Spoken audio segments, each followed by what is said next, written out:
las medidas que hay que tomar y considerar que esta nos puede llevar a mayores complicaciones. Y cuando hablamos nosotros ya de una gastritis crónica prácticamente, pues vamos a ver que cuando se realiza el examen biópsico dentro de esto, vamos a encontrar que además del proceso inflamatorio, dentro de ello precisamente va a estar constituido por células mononucleares. Lo habíamos dicho en un inicio, porque cuando es aguda es un proceso de células polimorfonucleares. En este caso entonces, las formas más comunes que se han encontrado dentro de esta gastritis crónica son las que están asociadas a nuestra bendita bacteria, que es el Helicobacter pylori, y aquella gastritis atrófica corporal difusa, o que también se la considera como gastritis tipo A. Y vamos a ver también que existen gastritis tipo B dentro de las mismas. Entonces, si vemos nosotros cuáles van a ser las causas, ya dijimos en un inicio, el proceso infeccioso por la bacteria, en este caso por el Helicobacter pylori, puede tornarse agudo, pero la mayoría de las veces, ¿cómo se porta? Asintomática. Entonces, eso va evolucionando hacia un proceso crónico. El consumo crónico de los AINES, que también se transforma en aguda y que se va a transformar en crónica. De causa inmunológica, lo habíamos dicho, aquellas que están asociadas ya, porque si es inmunológica, se crean los propios anticuerpos que vienen a destruir a las mismas células que son las secretoras, y al mismo tiempo no permite que ésta haya la secreción ni tampoco la absorción, y por lo tanto se asocia a una anemia de tipo pernicioso. Y cuando hablamos de una anemia perniciosa estamos hablando porque no se está absorbiendo la vitamina B12. La tóxica con el consumo de alcohol y tabaquismo, posquirúrgica, radiación y la enfermedad de Crohn. Si nosotros vamos haciendo el análisis de cada una de ellas, existen algunas clasificaciones que son actualizadas y que nos van a permitir tener un estudio mejor de ellas. Y es así que la gastritis atrófica corporal difusa del tipo A, aunque es la menos frecuente dentro de la presentación, es la más frecuente en las mujeres. Dentro de eso, y predomina en ella. Y si nosotros vemos la crónica, la cual se asocia al Helicobacter pylori, vemos que es la más frecuente de la gastritis crónica y que predomina en el varón. Entonces, ya tenemos clara una clasificación en la cual nosotros tenemos ya que dirigirnos para realizar el diagnóstico. Si hablamos nosotros entonces de la primera, la gastritis atrófica corporal difusa o de tipo A, en este caso, el mecanismo por el que se va a producir o por el cual se va a provocar este tipo de gastritis, dijimos que es de tipo inmunológico. Entonces, ¿qué es lo que hay o qué sucede en ese proceso inmunológico? Formamos nuestros propios anticuerpos y ellos van a ir a actuar contra las células parietales. ¿Y qué es lo que hacen las células parietales? Prácticamente producen ácido clorhídrico. Por lo tanto, ¿qué es lo que le va a pasar? La van a destruir. Eso es lo que hacen en el proceso inmunológico. Antiguamente se la conocía como gastritis autoinmune, forma común que representa menos del 5% de toda la gastritis. E histológicamente, ¿qué es lo que lo va a caracterizar? Lo que habíamos dicho. Si nosotros hacemos un estudio histológico, ¿qué es lo que va a haber? Destrucción de las glándulas en el cuerpo gástrico. ¿Por qué mecanismo? Autoinmune. ¿Vieron? Entonces miren ustedes cómo ya nos estamos dando cuenta de qué es lo que va a pasar dentro del estómago. Por lo tanto, si hay destrucción de estas células en estas glándulas, ¿a qué me va a llevar?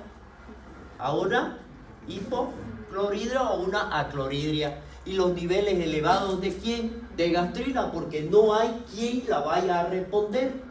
Por lo tanto, esta gastrina vendría a ser un secundarismo por el déficit de esta secreción ácida. Entonces, no se olviden que la gastrina es la que viene y estimula a las células parietales para que haya producción del ácido clorhídrico. Y si no hay a quien vaya, estas se van a seguir produciendo y por lo tanto voy a tener un aumento. Bien, la localización es la parte más alta del estómago, es decir, ¿en qué parte correspondería? Si este es el estómago, en la parte del fondo y en parte del cuerpo, que es donde estaría. El 50% de estos pacientes, entonces, si hay destrucción de este tipo de células, que son las que van a absorber y no van a dejar secretar, entonces tendríamos una anemia, que es la anemia perniciosa. ¿Por qué? Porque no se absorbe la vitamina B12. Entonces, este vendría a ser el factor intrínseco, que es el que está faltando por la destrucción de estas células, tanto a nivel corporal como a nivel público.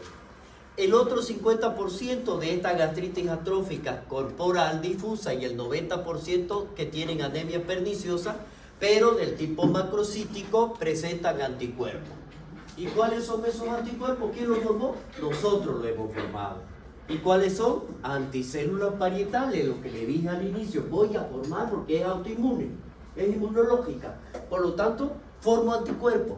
¿Contra quién van a ir? Contra las células. Por lo tanto, se tienen que formar los anticuerpos anticélulas parietales. También se detectan anticuerpos antifactor intrínseco en el 70%, por lo que va a llevar precisamente a esta anemia, que es el factor 8, el factor para poder captar la vitamina B12, y como no se está produciendo, entonces no lo logra captar y ella pasa de largo. Entonces aquí el tratamiento no va a ser darle por vía oral, sino por vía intramuscular o endovenosa. Podemos asociarlo a otros trastornos como enfermedad de Addison, una tiroiditis Hashimoto, un hipoparatiroidismo y una diabetes. Si nosotros vemos aquí para el diagnóstico y para poder confirmarlo de que se trate de una tipo A, autoinmunitaria, nosotros primero tenemos que hacer nuestro primer diagnóstico. Es una anemia perniciosa. ¿No es verdad? Ese va a ser, porque existe un déficit de la vitamina B12. Y segundo paso del diagnóstico es la confirmación del anticuerpo anticélula parietal y los hallazgos histológicos. ¿Qué tipo de hallazgos histológicos dijimos que vamos a encontrar? ¿Ah? No, algo más dijimos. ¿Qué tipo de hallazgo histológico? Uno, ¿qué célula vamos a tener? Mononucleares en el proceso inflamatorio con la destrucción de las glándulas. Ojo, ya miren ustedes, con eso llegamos a un diagnóstico. ¿Qué es lo que va a pasar aquí? Entonces, ¿cuál sería el tratamiento para este tipo de anemia? Simplemente la administración de la vitamina B12 por vía intramuscular. Nada más. Existe un incremento de riesgo de los tumores neuroendocrinos, en este caso por un gastrinoma que podría ser y que nos puede llevar inclusive a presentar un carcinoma, que es la evolución posterior que vamos a llevar nosotros. ¿Solamente se maneja entonces la vitamina B12? No, por supuesto que tienen ustedes que tratar el problema gástrico. Claro, estamos refiriéndonos a la anemia. ¿Cómo la vamos a tratar la anemia? Porque el paciente puede fallecer, pero puede fallecer por anemia, porque no le va a llegar la cantidad suficiente de oxígeno, etcétera, etcétera, ¿no es verdad? Entonces nosotros tenemos que solucionar este problema. Este es secundario, porque el primario es la gastritis. Entonces ante eso nosotros tenemos que ir a ver qué es lo que vamos a hacer. Cuando viene, miren ustedes, el segundo tipo de gastritis que habíamos dicho, ¿en quién predomina este? En el hombre, ¿no es verdad? Es el más frecuente. ¿Ya? Entonces, en este caso, siempre dice que va a haber una reacción inflamatoria en la mucosa gástrica. Y por lo tanto, aquí puede adoptar cualquiera de los dos patrones. Una gastritis crónica activa o tipo B, la otra ¿cuál era? Tipo A, no se olviden. Y una gastritis crónica atrófica multifocal, es decir, en diferentes lugares. Y vamos a ver acá, la que está asociada al Helicobacter pylori, dijimos la tipo B, que es la gastritis crónica activa o gastritis tipo B. ¿Por qué se va a caracterizar esto? Y esto es muy importante. Cuando nosotros hacemos el estudio histológico, lo que se va a ver primero dijimos que era el infiltrado inflamatorio crónico. Pero ¿quiénes son los que están ahí? Son los linfocitos y los polimorfos nucleares. Ojo, en el otro eran mononucleares, en el A. La afectación en este caso, ¿dónde vendría a ser si es el Helicobacter pylori? Baja, es en el antro, no se olvide, porque este no va a desarrollarse donde hay ácido clorhídrico, se va a desarrollar donde no hay mucho, y donde no hay mucho es en el antro, a este nivel. Se asocia a una hiperclorhidria, ¿por qué? Porque este de aquí está produciendo, ¿no es verdad? Entonces, miren ustedes, viene la otra, esa es la que es localizada. Viene la otra, que es la gastritis crónica atrófica multifocal. Vamos a tenerlo en todos lados. ¿Cuál es la característica de esto? Existe el proceso de infiltrado inflamatorio, pero en este caso es difuso. Lo vamos a encontrar nosotros en todos lados, pero además se va a asociar a otra cosa, a la atrofia glandular. Y vamos a ver acá que va a existir una metaplasia intestinal, es decir, de acá van a migrar células a estos niveles. Y hay una metaplasia intestinal. Cuando ya yo veo, o cuando en el estudio vemos nosotros que hay una metaplasia intestinal, pucha, ya yo me preocupo. Porque ¿qué creen ustedes que es el próximo paso? Un adenocarcinoma. Entonces, afecta al cuerpo y afecta al antro, miren ustedes. Entonces, si está afectando a está afectando a esto, donde va a haber destrucción de la glándula, ¿qué voy a tener yo referente al ácido clorhídrico? Disminución. Por lo tanto, tengo una hipoclorhidria. ¿Y qué permito con eso? Que el Helicobacter se dispare. Entonces ya me va a dar una pangastritis. Ambos tipos de aquí, ¿cómo lo vamos a diagnosticar? Histológicamente tenemos que detectar el Helicobacter pylori. ¿El tratamiento qué es? Sacar la bacteria. ¿No? Ya sabemos para eso. ¿Cómo tenemos que hacerlo? Primera opción, segunda opción, tercera opción. Y la primera opción, la segunda opción va a depender de qué medicamento utilizo en la primera, para ver la segunda, para ver y determinar cuál va a ser mi tratamiento definitivo. Y cada uno dura entre 10 a 14 días.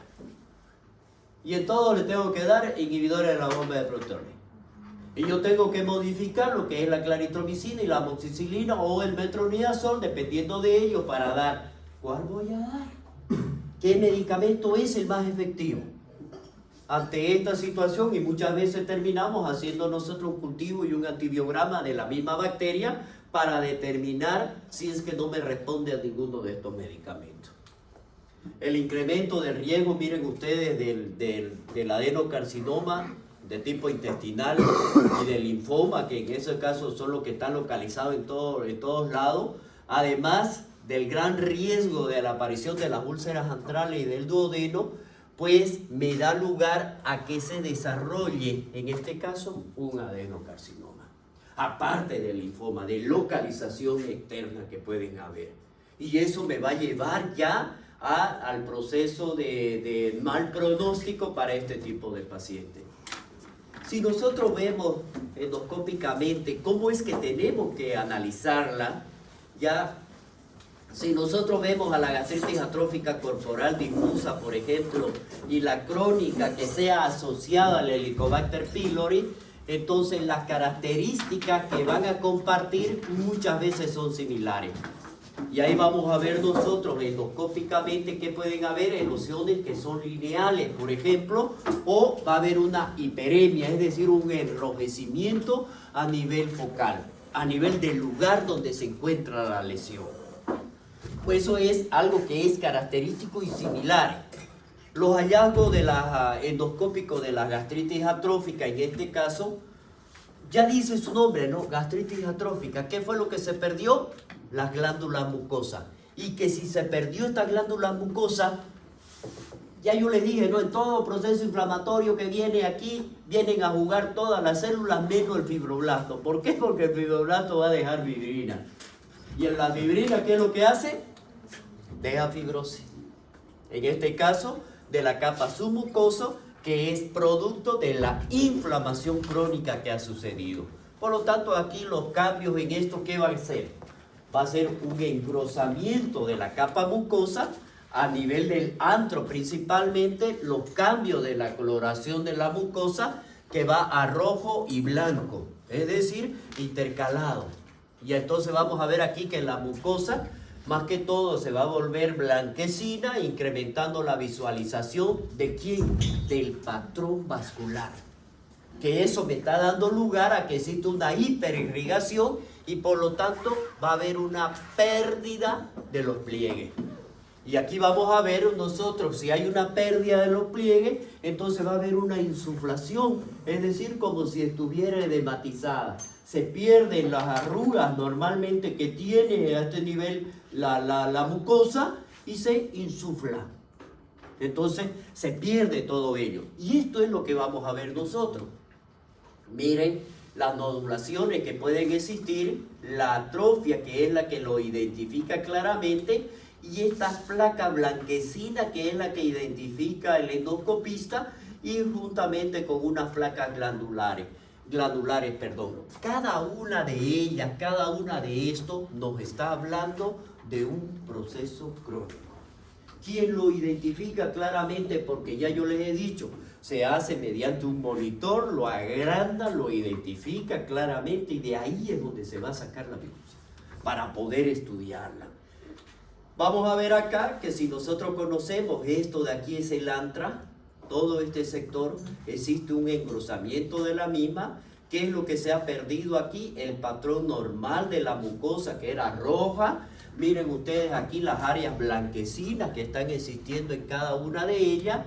Y la mucosa, si ustedes la ven, la diferencia de acá que es de color blanquecina con la diferencia del cuerpo, pues miren ustedes, se vuelve más blanca.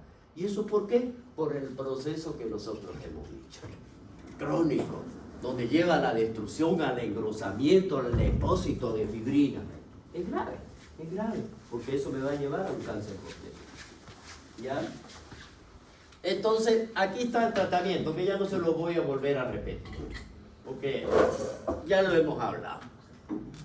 Primero yo me tengo que preguntar con mi paciente, ¿es alérgico a la penicilina o no es alérgico? Si mi paciente es alérgico a la penicilina, no tengo mucho que hacer. Entonces, le voy a dar los inhibidores, le voy a dar el bismuto, le voy a dar la doxiciclina y el metronidazol como primera opción. Si no me responde a ello, pues le voy a dar una segunda opción. En vez de la doxiciclina voy a dar claritromicina y en vez del metronidazol le voy a dar levofloxacina. Por lo tanto que no voy a descontinuar mi inhibidor de las bombas de protones. Que lo voy a dar. Porque aparte de ello tiene poder regenerativo, que es el que va a ayudar. Ahora, si mi paciente no es alérgico, entonces tengo una gama de tratamiento que va a depender de mi primera opción, y es lo que voy a nombrar. La primera opción dijimos nosotros que es tripartita. ¿Qué significa? Vamos a compartir 3 antibióticos: amoxicilina, claritromicina y metronidazol. Miren ustedes qué fuerte que es el tratamiento. Es como darle una quimioterapia a su paciente. Por lo tanto, ¿por qué? ¿Por qué tiene que ser así? ¿Por qué creen ustedes? ¿Por qué tengo que ser tan agresivo con esta bacteria? ¿Por qué? No. ¿Pero puede formarse un cáncer? Porque me va a llevar a un cáncer. Y ese es el riesgo. Por lo tanto, yo tengo que ser agresivo con el tratamiento. Y eso va a depender de la primera línea. La segunda línea va a depender de qué medicamento fue el que utilicé la primera. Y el tratamiento, los números de días que yo los voy a dar no tienen que ser menos de 14 días. Para terminar como cuarta línea, terminando casi, miren ustedes, con la primera. una amoxicilina y lo voy a cambiar con una rifabutina, la última generación del tratamiento de los antibióticos derivados de la penicilina. Si en caso no me da resultado esto, entonces, ¿qué es lo que tengo que hacer? ¿Qué le dije? Cultivo y antibiograma de la bacteria para saber a cuál es resistente y a cuál es sensible. ¿Cuántos días tengo que dejar pasar aproximadamente para que yo pueda hacer un cultivo? 7 a 10 días. Para que yo pueda, le he dado todito esto, miren, si ustedes cuentan, casi ha sido más de 3 meses o casi 2 meses y medio, un poquito más, para llegar acá. Entonces, ante esta situación y viendo nosotros que mi paciente sigue teniendo Helicobacter pylori, tengo ya que ir a un cultivo. Por lo tanto, retiro todos los medicamentos, espero 7 a 10 días, le hago un cultivo para ver si existe. Le hago nuevamente una endoscopía para ver si hay o no hay, que me saque una prueba directa. Le hago de ese fecales y le hago un test de sangre. Porque tengo que investigarlo. Porque el próximo paso, si no, es cáncer de mi paciente y eso no queremos. Doctor, la evaluación de cómo el paciente responde al tratamiento no puede ser solo dentro de la clínica, sí o sí tiene que ser laboratorial. Sí laboratorial. Sí laboratorial porque la clínica puede tener mejoría clínica, pero no laboratorial. Y vuelve que, no se olviden que puede quedar latente y nuevamente volver a reproducirse. Es una bacteria grave. Miren, aquí está. El control de la erradicación deberá ser verificado en caso de una úlcera duodenal o una úlcera gástrica. Control de erradicación 8 semanas como mínimo después del tratamiento de erradicación. En caso de que ya igual al terminar el tratamiento se realiza una endoscopia final Para final, para ver cómo está. Ese es un control. Tengo uno al inicio y tengo uno al final. Sería Y como controles. Porque miren ustedes, aquí ya me está dando la pauta. Ya le hacemos un test respiratorio con urea marcada cuando no está indicada la endoscopía, una ureasa y una histología por endoscopía, la serología. Esto es muy importante, el IgG y el IgM. No se solicita permanecer positiva durante semanas, dice. ¿Por qué? Porque no se olvide que si me da IgG positivo, ¿qué significa? Que está agudo. Que mi paciente ya estuvo. Si me da IgM, que es agudo. Ahora, entonces, esto es lo que yo tengo que esperar. Los inhibidores deben suspenderse 2 semanas antes del examen de control. El retratamiento, miren ustedes, va a depender de quién. De este. Qué bueno que le di al inicio.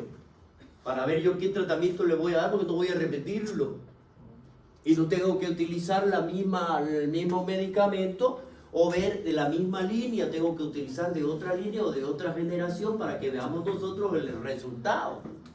Por ejemplo, se utilizó inhibidores, amoxicilina, más claritromicina. La primera opción, ¿cuál va a ser? Miren ustedes, la furasolidona y la amoxicilina en sí, para ver durante 10 a 14 días. Este de aquí puede ser sustituido por la doxiciclina, en caso que podríamos considerarla cuál es mejor. Si de por ahí vemos que la amoxicilina no está dando resultados o que ya es muy sensible, muy resistente, entonces se puede ver. La segunda opción es la levofloxacina y la amoxicilina por 10 días y vemos la tercera, en este caso la levofloxacina y la furasolidona. Dosis única diaria por 10 días. Hasta aquí, ¿de qué ha dependido prácticamente? De la primera opción que tuvimos. Si nosotros vemos, y a pesar de realizar este tratamiento, tiene recurrencia, es decir, el paciente vuelve a infectar nuevamente, entonces nosotros tenemos que decir, ¿es temprana? Porque es una recaída temprana, es tardía porque fue al año, o en los países, miren ustedes, que se han desarrollado, en países donde se han estudiado, en los países desarrollados, la recurrencia, en Chile, en Brasil, en Colombia y en Perú, miren la recurrencia, es decir, es alta. Por lo tanto, tenemos que tener mucho cuidado con ello. Y si nosotros continuamos viéndolo de diferente forma y analizándolo, el Helicobacter pylori no es sencillo del tratamiento. No es sencillo en el caso de que si nosotros vemos y analizamos cada una de ellas, cada una de las patologías a las cuales me puede llevar y cuáles van a ser las complicaciones mayores que voy a tener, pues le tengo que tener bien. Y no se olviden ustedes que lo van a tener desde chiquitito. ¿Vieron ustedes la etapa? Desde la infancia hasta la adultez, que es donde se desarrolla este tipo de cosas. Bien, chicos, aquí vamos a ver una de las complicaciones mayores. Y es lo que ustedes ya lo han analizado. Vamos a avanzar un poco de esto, ¿ya? ¿Por qué? Porque dentro de todo, y es para que no le perdamos el hilo, dentro de todos estos procesos gástricos de inflamatorio, vamos a ver que se van a producir lesiones de tipo ulcerosa. Y las vamos a conocer como úlceras pépticas. Pero no es que se refiera a una úlcera en particular, es cuando se refiere a todo. Puede ser úlcera que me afecte en el esófago, el estómago o el intestino. Cualquiera de ellos. Lo vamos a conocer así. Si nosotros analizamos dentro de ella por qué es que se va a producir esta enfermedad, porque esto ya se considera enfermedad, ya vendría a ser prácticamente un desequilibrio entre los dos factores que son los que nos mantienen. Un factor agresivo y un factor defensivo. ¿Cuáles son esos factores defensivos? Lo que tiene la mucosa gástrica. Ya nosotros lo vimos, uno principal, ¿no es verdad? Viene la mucosa gástrica, viene la submucosa. En caso de que esta úlcera afecte, puede llegar a ulcerarse las dos e inclusive llegar a ¿dónde dijimos? A la muscularis muscosae. Ojo. Si llega a esto, ya no se llama gastritis, se llama úlcera. Bien, está claro, ¿no es verdad? Bien. Entonces, miren ustedes, para evitar esto, tenemos factores que nos van a proteger. Ya lo hemos hablado nosotros dentro de ellos, de los factores protectores. Uno principal es la prostaglandina, que va a ayudar a través de la coenzima 1, que es la que viene y produce prácticamente ella, y ayuda a la producción de moco, de bicarbonato, la microcirculación, reduce la producción del ácido, del vaciamiento gástrico y los factores de crecimiento celular, por lo cual van a ayudar a la proliferación en sí. Y si nosotros continuamos con esto, miren ustedes cuáles vendrían a ser los factores agresivos. Y ahí nosotros ya lo conocemos, lo que hemos hablado. Uno de ellos es el ácido clorhídrico, la pepsina, que vendría a ser otro de los más tremendos. ¿Y cuáles vendrían a ser los promotores del daño de esta úlcera? Es decir, ¿quiénes vienen a ayudar a estos factores agresores? El helicobacter, los ácidos biliares, el alcohol, enfermedades sistémicas, alteraciones cerebrales, traumas, quemaduras, etc. Y para esto, nosotros conocemos cuáles van a ser nuestros mecanismos de defensa de la mucosa. Primero tenemos los factores, miren ustedes, tanto exógenos como endógenos. Los exógenos son los que le metemos a nuestro organismo. Aire, alcohol, y los endógenos es lo que producimos. Y dentro de eso dijimos que era la bilis. Y a esto se asocian otros dos más. ¿Cuáles son? El ácido clorhídrico y la pepsina. Bien. La primera línea de defensa que tiene nuestro organismo es el moco y el bicarbonato. Ya dijimos quiénes son los que nos están ayudando. Ahora, solamente imagínense ustedes que le demos un aire que vaya y bloquea la prostaglandina. Ya dejó libre, ¿no es verdad? Bueno, pero no estamos en ello todavía. Estamos yendo cuál es la defensa. Moco y bicarbonato. Se vence esta primera línea. Por lo tanto, viene la segunda línea de defensa. Y aquí viene la barrera apical. ¿Se acuerdan al inicio?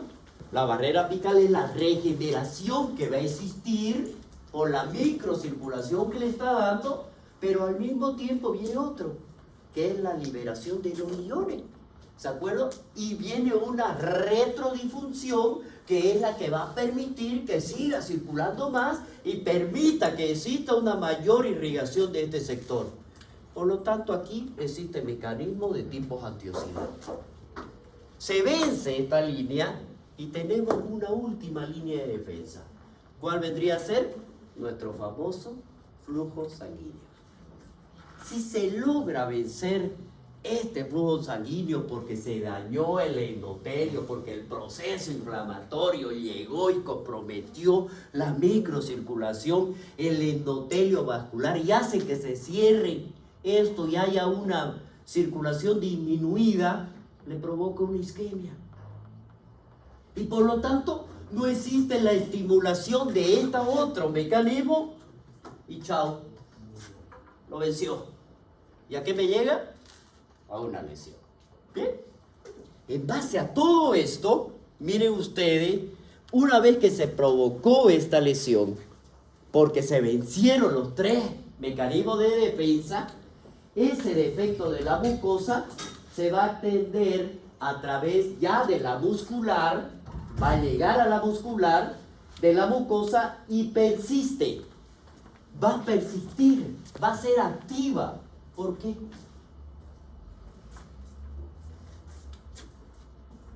Porque se sigue liberando ácido clorhídrico y la pepsina. Entonces, ante esta situación, es como si cuando ustedes se caen, se hacen una raspadura, una herida, y la mantienen abierta. Y la agresión de todo lo que venga aquí va a seguir el daño si es que no cerramos. Eso es lo que está sucediendo aquí. Por lo tanto, eso va a seguir avanzando. Va a seguir avanzando. La localización puede ser en estómago, duodeno, esófago, estómago anastomático del estómago, operado y divertículo de Becker, que son tejidos gástricos ectópicos, y la frecuencia, miren ustedes, es del 5 al 10%. La etiología, ya hemos hablado, no es multifactorial, es la misma. El Helicobacter, ya dijimos que la úlcera, porque no hay ácido a nivel duodenal, es más alta, un 90 al 95%, y a nivel gástrico es un 60 al un 70%. Los hay de la aspirina están presentes en el 25% y son las que nos pueden llevar a las hemorragias y a las perforaciones, llevar a una anemia y nos hacen que inclusive el sangrado no sea visible. Pero mi paciente tiene anemia, yo estoy sospechando porque le he hecho el examen físico. Hay dolor a la presión, yo sospecho de que existe una úlcera o existe una gastritis. Entonces, ¿qué examen me tocaría realizar si yo sospecho que mi paciente está sangrando? No. Sangre oculta en ese o el guaycoyante. ¿Qué vendrían a hacer? Generalmente se lo hacen mediante un estudio microscópico, buscando esa sangre oculta. Los factores genéticos, miren ustedes, no nos salvamos de ellos. Tendencias familiares, estudios de gemelos, grupos sanguíneos cero.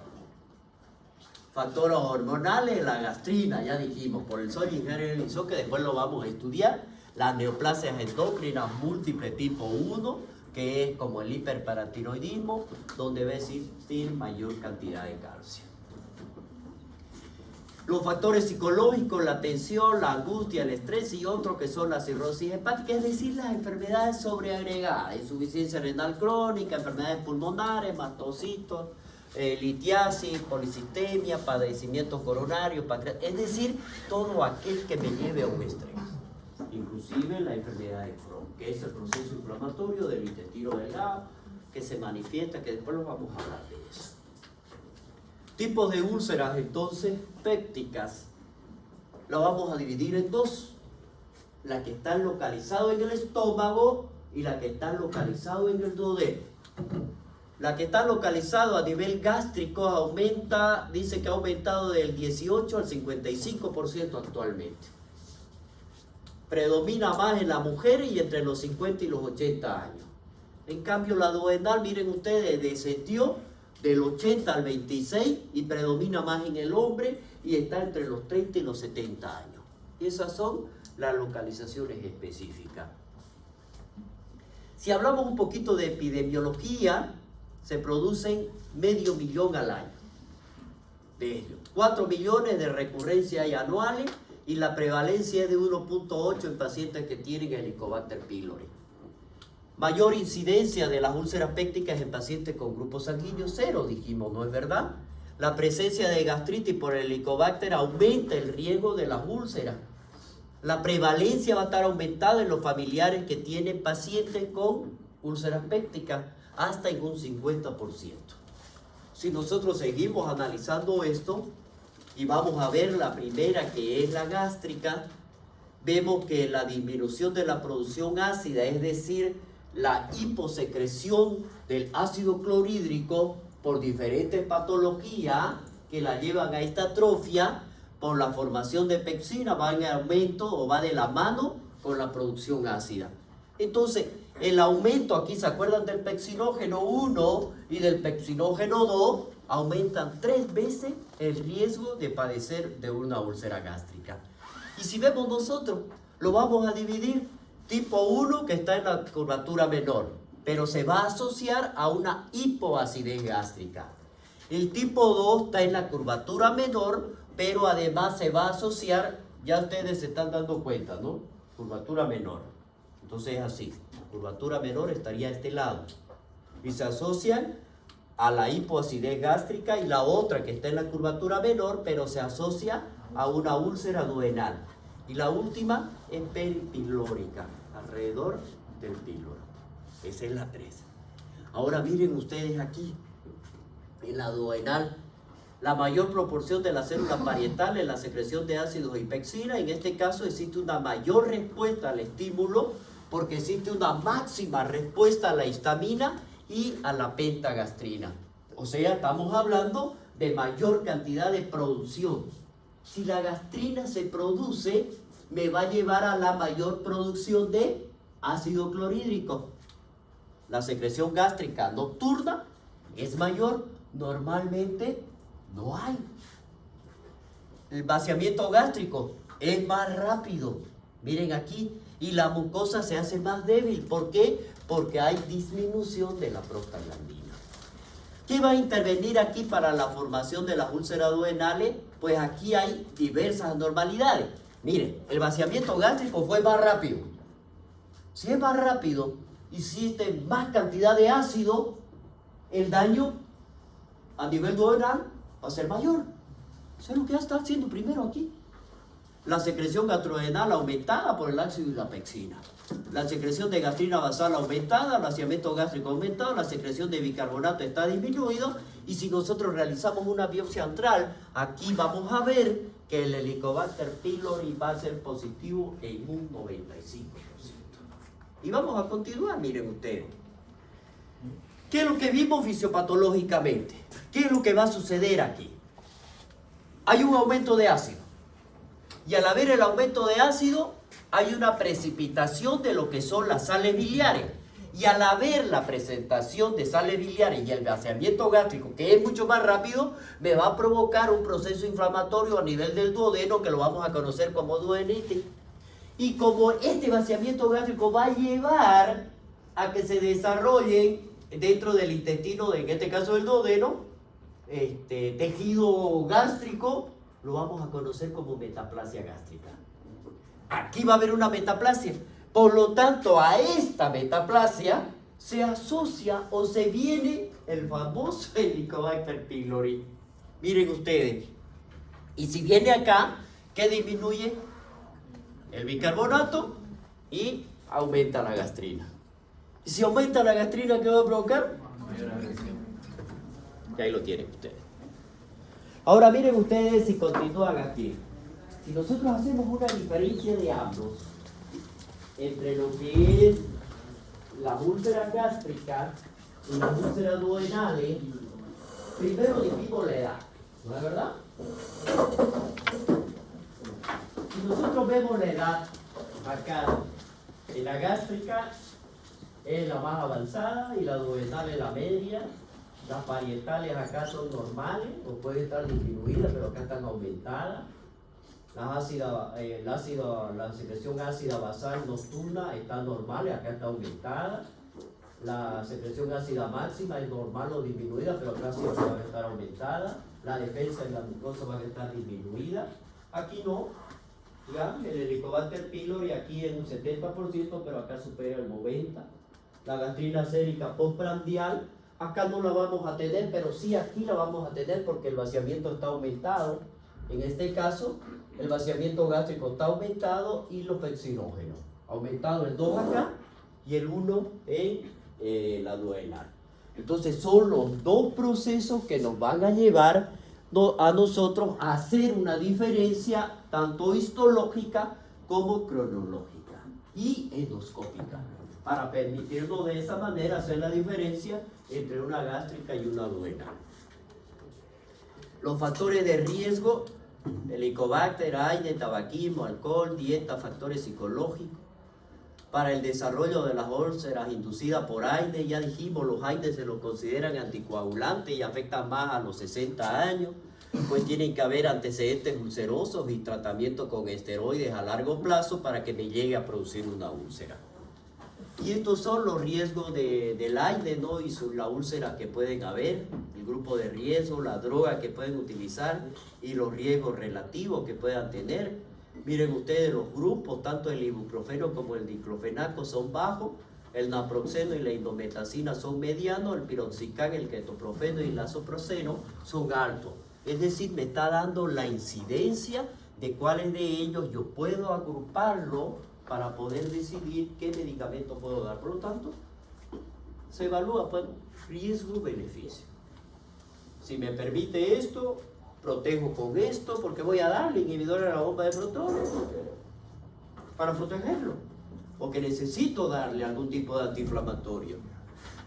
Entonces, si nosotros vemos la evolución de las úlceras por AINE, por ejemplo, si vemos nosotros dentro de toda esta, cuáles van a ser el efecto endotelial, ya les dije yo, el proceso que me va a llevar, ¿no es verdad? Me va a dañar el endotelio, me va a llevar a una isquemia, a una disminución de la misma, a una éstasis sanguínea por el acúmulo que va a llevar a tener una toxicidad de forma directa sobre el mismo y los efectos epiteliales, por la disminución de la prostaglandina, la secreción del ácido clorhídrico que va a estar aumentada, las mucinas disminuyen, el bicarbonato disminuye, los fosfolípidos también se disminuyen, que son los que van a cubrir la superficie, y va a existir una producción celular epitelial que va a estar disminuida porque me está dañando el flujo sanguíneo, esto de acá. Entonces, ¿a qué me va a llevar? A la producción de una úlcera. Y si existe la producción de una úlcera, ¿qué es el próximo paso? La cicatrización, ¿no es verdad? Y esa cicatrización que va a llevar, ya sea terapéutica, ya sea espontánea, me va a llevar a que exista la formación de fibrina. Y eso, pérdida de la mucosa. Y por lo tanto, me da una erosión. Y aquí es lo que habla de cada uno de ellos, que ya lo hemos hablado, de la función. Por el Helicobacter ya lo conocemos, ¿no es verdad? Y aquí dijimos nosotros, en la infancia y en la edad. Este cuadro ya lo conoce. ¿Qué fue lo que pasó? ¿Qué es lo que ha hecho? ¿No es verdad? El nivel alto de producción del ácido, ¿a qué me va a llevar? A la mucosa gástrica normal, miren ustedes. Si viene y tenemos infectado por el Helicobacter, ese puede evolucionar a una infección crónica y me puede dar diferentes tipos de alteraciones. Y miren el transcurso, ¿no? Miren el transcurso desde la infancia hasta la edad avanzada. Me puede llevar a una úlcera duodenal, predominantemente antral, miren ustedes, por eso me la da. O puede ir a una infección asintomática de forma directa y ir a desarrollar más todavía. O me puede llevar a un linfoma de localización múltiple, o me puede llevar a una pangastritis no atrófica que igual me va a llevar de la misma manera una infección asintomática de la misma, o me puede desarrollar una gastritis atrófica que predomina en el cuerpo, y esa ser al inicio asintomática, luego transformarse en una úlcera gástrica, o de la misma manera tener una metaplasia intestinal, que es lo que me va a llevar aquí. Esa metaplasia intestinal me lleva a una displasia, y esa displasia me lleva a un cáncer. Pero miren el tiempo que ha tenido para desarrollarse. Por lo tanto, tenemos lugar todavía para que se puedan identificar. El cuadro clínico de aquí de la úlcera gástrica, esto es muy importante para que nos quedemos acá. El dolor epigástrico, pero es postprandial, es decir, después que me alimento. Urente exacerbado por la ingesta y se alivia con el vómito. La úlcera duodenal es dolor en epigástrico postprandial, pero ¿cuándo? Miren ustedes, a las 2 horas de haber comido. No es inmediato. ¿Que se alivia con qué? Con que coma más. Come el paciente y le pasa. O toma un antiácido y le pasa. Por lo tanto, ya está dirigida nuestras preguntas para poder llegar a decidir por el dolor y la localización si es gástrica o es duodenal. Porque no se olviden que en la duodenal el vaciamiento gástrico está aumentado y en la gástrica no, se mantiene. Miren ustedes aquí, solamente esto. La aparición en la úlcera gástrica postprandial coincide aproximadamente 1 hora después de la comida. En la duodenal también es postprandial, pero a las 4 horas, dice aquí. Entre las 2 y las 4 horas, que sería después de la comida. Tipo es urente, de hambre, sensación de vacío es lo mismo, la intensidad es leve a moderado y depende del umbral. La localización es en epigastrio o se puede dirigir hacia hipocondrio derecho. Ojo, ojo. Se puede dirigir hacia hipocondrio derecho, dice. Por lo tanto, yo lo puedo confundir con una colecistitis. Pero cuando se dirige hacia el hipocondrio izquierdo, eso ya me está hablando de que puede existir una perforación. O el mismo proceso inflamatorio por la localización con el páncreas me puede hacer confundir con una pancreatitis. Y eso es en hemicinturón. La evolución, mire, puede empeorar con los alimentos en el momento de la ingestión. Eso es la gástrica, y la duodenal mejora con la ingesta de los alimentos, principalmente en la leche. Y los factores asociados aumentan la intensidad del dolor, los cítricos, el alcohol, los AINES, la tensión, la angustia, y disminuye la intensidad del dolor, los antiácidos, la tranquilidad y el reposo. Algunos signos y síntomas que se asocian son náuseas, vómitos, eructos fétidos y anorexia. Este es el examen físico. Zona dolorosa en el epigástrico, distensión en el epigastrio, similar a una estenosis pilórica. Y estos son los síntomas que hemos hablado hasta ahorita.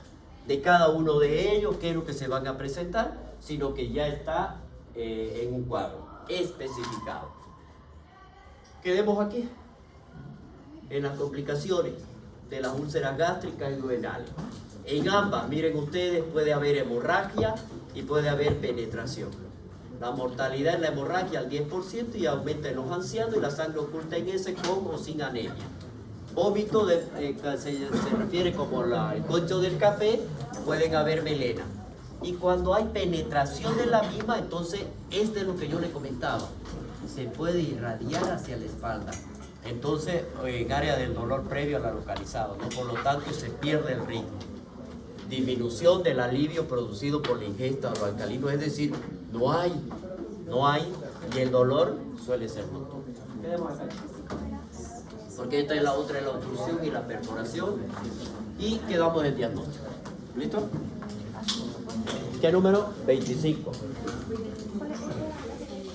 No vamos a repasar estas otras de acá, pero quedamos en la visita. El recuperatorio mañana.